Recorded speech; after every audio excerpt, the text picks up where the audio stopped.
Brittney Griner is playing a game, and this is what Brittney Griner calls. I was not going to comment on any of this stuff until this took place. Watch what she says. The entire internet has reacted to this. Here's Brittney Griner. They're playing against the Indiana Fever, and look what she's saying. Go ahead, Rob. For the ticky-tack fouls that we were talking about earlier. The moment Brittney Griner opened her mouth, everything changed. What was supposed to be a normal WNBA game turned into a viral explosion that tore across the internet. And at the center of it all, a single sentence, barely caught on camera, that spiraled into one of the most heated controversies women's basketball has ever seen. Within hours, clips were spreading like wildfire. Commentators chimed in. Fans took sides. And then media mogul Patrick Bet-David stepped in and absolutely torched everything in his path. What really happened on that court? What did Griner say? And why did it spark a firestorm far beyond basketball? Let's break down the moment that lit up the internet and the brutal takedown that followed. It started with a foul. During a game between the Phoenix Mercury and the Indiana Fever, Brittney Griner fouled out. Cameras caught her walking off the court, but what people heard is what changed everything. Audio picked up what sounded like Griner muttering, "Trash white girl," a comment that instantly raised eyebrows across social media. Some called it a heat-of-the-moment slip. Others saw it as something far more serious, a racially charged attack aimed squarely at rising star Caitlyn Clark. The internet erupted. Sports blogs, Reddit threads, and Twitter timelines went into overdrive. But it didn't stop there, because Patrick Bet-David saw the clip and decided to say everything the media wouldn't. Patrick Bet-David didn't just react. He detonated. When the viral clip of Brittney Griner muttering what sounded like "trash white girl" began making waves online, most commentators danced around it. Some ignored it. Others brushed it off as emotional, heat-of-the-moment drama. But not Patrick. The founder of Valuetainment, known for his sharp business mind and unapologetic commentary, came in with a flamethrower, and he didn't miss. Right from the jump, he set the tone. This isn't just about Griner, he said. This is about a culture that's rotting from the inside out. PBD didn't treat it like just another sports moment. He treated it like a case study in everything that's going wrong with the WNBA and modern sports culture in general. And that's what made it hit so hard. He broke it down like a business analyst, a cultural critic, and a pissed-off fan, all at once. And that made his takedown impossible to ignore. He didn't just call out Griner's alleged comment. He held it up as a symptom of something much bigger: the rise of entitlement, the lack of accountability, and the growing hostility toward the very fans who keep the lights on. In PBD's view, it wasn't just what Griner said. It was who she is and how she's behaved since her dramatic return from Russia. He reminded viewers that this was the same player the US traded a literal arms dealer to bring home. The merchant of death, he emphasized. That's who the government gave up for her. A high-stakes international political move. And now, this is how she shows gratitude? For Bet-David, it was the ultimate slap in the face. Not just to fans, not just to the league, but to every American who followed her story and supported her release. But he didn't stop there. He turned the spotlight on the league itself. He called out the WNBA's leadership for failing to address the toxicity brewing within its own ranks. He criticized the media for staying silent, afraid, he claimed, to speak out against Griner or any player who checks the right boxes for identity politics. And then he did what very few people had the guts to do.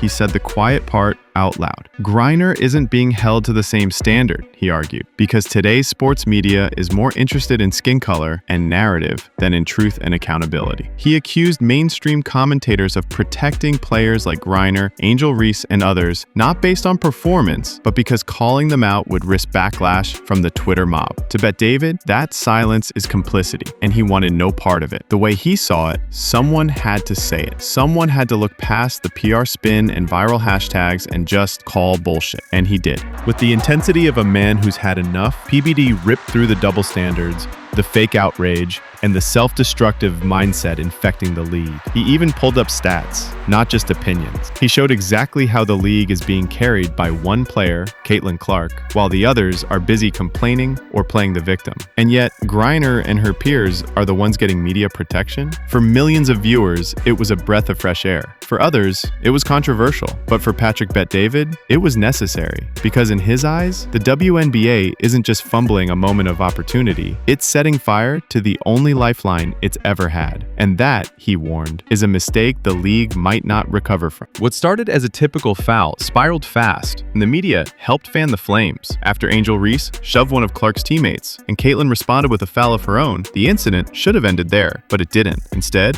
former NBA stars like DeMarcus Cousins weighed in, claiming Clark was protected because she's white. Sports commentators began framing it as a racial conflict, not a basketball one. Then Jamel Hill jumped in, saying Angel Reese might become the Michael Jordan of the WNBA. Let that sink in. A player shooting just 22.7% from the field, one of the worst stats in league history, was being compared to the greatest basketball player of all time. That's not just delusional, that's dangerous for the league's credibility, and that's exactly what Bet David called out. Remember, this is the same Brittney Griner who was once traded for a Russian arms dealer, the so-called Merchant of Death.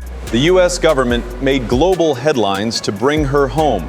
And now, instead of showing gratitude or humility, she's caught making divisive comments on the court. But it didn't end there. In a now viral parody quote, satirical but close enough to the truth to feel real, Griner was portrayed as complaining that too many fans were showing up to games. I felt that at YU's in photo in the Ghost Mall. She allegedly said the WNBA used to be a quiet place to relax, even bring your laptop. But now, yelling fans, pressure to perform, and worst of all, it feels like we're there for their entertainment. Satire? Sure. But the fact that it felt plausible says everything. For PBD, Griner was just the symbol of a much deeper issue. He called it out directly. The WNBA is addicted to playing the victim. Here you have players earning millions, with full NBA backing, corporate sponsorships, and endless media support. And yet, they act like the league owes them more. Meanwhile, Caitlyn Clark, a player bringing record ratings, ticket sales, and attention, is being attacked by her own peers. It's like watching a business sabotage its one product that's actually selling. Patrick Bet-David made it clear. Numbers don't lie. When Caitlyn Clark plays, viewership spikes. When she's injured or benched, ratings tank. The league depends on her more than any other player in its history. But instead of celebrating her, they're trying to tear her down. PBD's prediction was blunt. Let her sit for 2 weeks, and let's see what happens to viewership. And when she did sit out, ratings dropped fast. That wasn't a coincidence. That was the market saying exactly what the league refuses to admit. Without Clark, there is no WNBA future. It was one of Patrick Bet-David's boldest takes. He didn't just compare Caitlyn Clark to a WNBA star or a cultural icon. He compared her to Jackie Robinson, but with a twist. Because in this case, the barrier Caitlyn's breaking isn't racial, it's cultural, it's internal, and it's coming from within her own league. Jackie Robinson famously endured relentless racism as the first black player to break into Major League Baseball. But his resistance came from the outside, from fans, players, and institutions who didn't want him there. Caitlyn Clark, she's facing something different. According to Bet David, she's fighting a battle from the inside, not because she's untalented, not because she's done anything wrong, but because she's succeeding in a system that seems almost hostile to her success. She's white, she's wildly popular, and she's completely reshaping the WNBA's relevance. And that's making some players, and even some in the media, uncomfortable.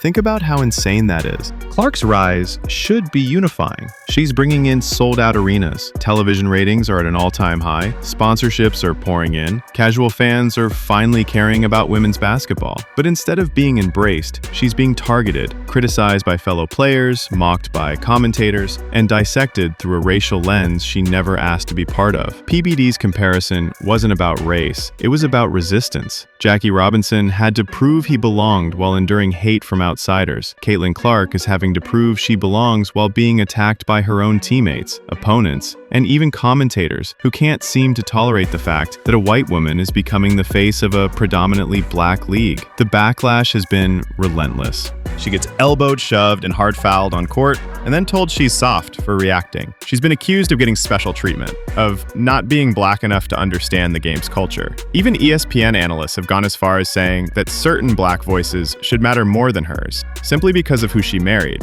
or what race she is. Let that sink in. It's not that Clark is disrespecting the game. It's that she's dominating it. And not everyone likes that. Patrick Bet-David saw it for what it was. A player under fire, not because of what she's done, but because of what she represents. And here's the craziest part. Clark isn't playing politics. She's not out there trying to make social statements or win culture war points. She's just hooping. And yet even that is seen as a threat. So when PBD made the Jackie Robinson comparison, It wasn't to shock people. It was to hold up a mirror. What happens when a league built on progress turns inward and starts attacking its own progress? What happens when the system that once fought for inclusion now punishes a player for being the wrong kind of success? That's the uncomfortable question. And Bet David asked it anyway. And it hit. Because it exposed a hard truth. The WNBA isn't just dealing with growing pains. It's dealing with an identity crisis. Instead of celebrating Caitlyn Clark, some are scapegoating her. Instead of welcoming the millions of new fans she brings, they're questioning whether she deserves to be the face of the league. And in doing so, they risk repeating the same exclusion they once fought to overcome, but from the opposite direction. Caitlyn Clark didn't ask to be Jackie Robinson. She just wanted to play basketball. But right now, she's carrying a league that's pushing back against her with every step she takes. And if that doesn't tell you how deep the dysfunction goes, nothing will. The WNBA could be thriving right now. They've got the talent, they've got the spotlight, they've got the moment. But instead of capitalizing, they're cannibalizing, turning on each other, playing identity politics, and losing the one thing every sport needs to survive: fans. Patrick Bet-David's final point was devastatingly simple. When you reward entitlement instead of excellence, you don't grow, you collapse. And the clock is ticking. Britney Griner might have walked off that court thinking it was just another game, but her comment and the firestorm that followed exposed something far deeper. A league caught between opportunity and self-destruction. Because if the WNBA keeps chasing division over unity, victimhood over value, and politics over performance, then what happened to Brittney Griner won't be the last controversy. It'll just be the beginning of the end.